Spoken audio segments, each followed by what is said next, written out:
सो hi guys, आज हम लोग बात करने वाले हैं अपनी अकाउंटेंसी का बहुत ही प्यारा चैप्टर कैश फ्लो स्टेटमेंट। तो चलिए बिना देरी किए शुरू करते हैं, जहाँ पर हम लोग जानेंगे कि इसका डेफिनेशन क्या है, कितनी मेथड इसको बनाया जाता है, इसके फॉर्मेट को देखेंगे। और इस स्लाइड्स में मैंने इसके 3 क्वेश्चंस पेस्ट किए हैं, उसे करेंगे। 2 न्यूमेरिकल हैं और एक पेज पे 4 एमसीक्यू दे रखे हैं।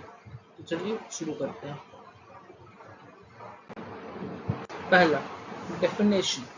Cash flow statements refers to the financial statement that shows the inflow and outflow of cash in an organization in a particular year. जैसे कैश फ्लो स्टेटमेंट क्या है, ये सीधे वर्ड्स में बात करते हैं तो एक ऐसा फाइनेंशियल स्टेटमेंट है ऐसा कैश फ्लो जो कि क्या दिखाता है, कैश का फ्लो, यानी कि कैश कितना आया और कैश कितना गया। सर कैश कितना आया और कैश कितना गया, बस यही काम हम लोग कैश स्टेटमेंट करते हैं। तो किससे कैश का फ्लो दिखाते सर, तो ऑर्गेनाइजेशन में कितना पैसा आ रहा है, ऑर्गेनाइजेशन से कितना पैसा जा रहा है, ये सारा कुछ हम लोग कैश फ्लो स्टेटमेंट के अंदर दिखाते हैं। क्लियर है। अगला चीज हम लोग आते हैं अब मेथड पे।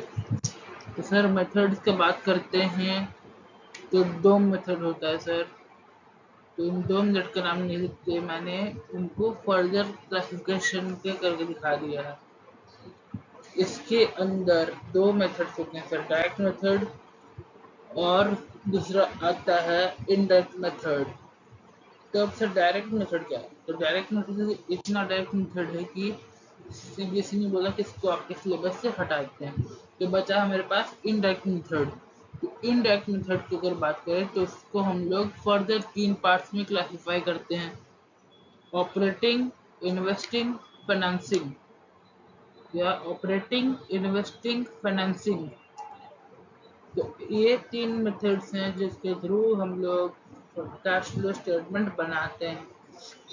चलिए ऑपरेटिंग का बात कर लेते हैं। Amount of money that a company brings from its day-to-day activities या operations such as manufacturing and selling of products and services। तो ऑपरेटिंग एक्टिविटी वो अमाउंट ऑफ मनी है जो कि कंपनी कहाँ से लाती है, अपने डे टू डे ऑपरेशन से। तो कौन से डे टू डे ऑपरेशन होते हैं, जैसे प्रोडक्ट को मैन्युफैक्चर करना है, उन्हें सेल करना है, वो जो मैन्युफैक्चरिंग और सेल से जो ऑर्गेनाइजेशन के अंदर पैसा आता है वो हम लोग ऑपरेटिंग एक्टिविटी के अंदर दिखाते हैं। फॉर्मेट, इसका बात करने से भी आपका फॉर्मेट है। सबसे पहले हम लोग देखते हैं नेट प्रॉफिट बिफोर टैक्स। उससे हम लोग एडजस्टमेंट करते हैं नॉन कैश या नॉन ऑपरेटिंग आइटम्स का।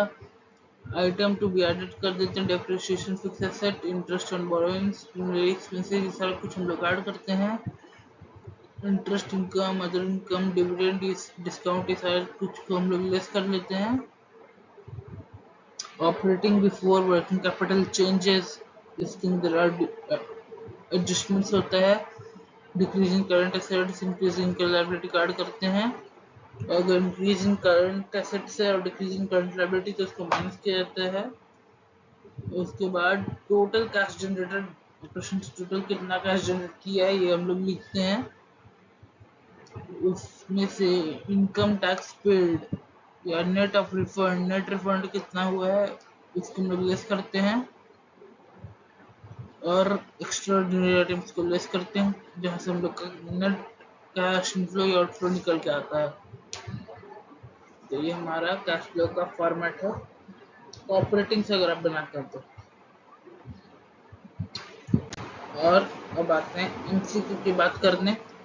Concepts of cash flow MCQ. As per accounting standard 3, cash flow statement include ये MCQ है और ये न्यूमेरिकल क्वेश्चंस हैं आपके। 2 न्यूमेरिकल के MCQ जो मैंने आपको बोला था, ये आपका होमवर्क है, आपको बना के कल आना है।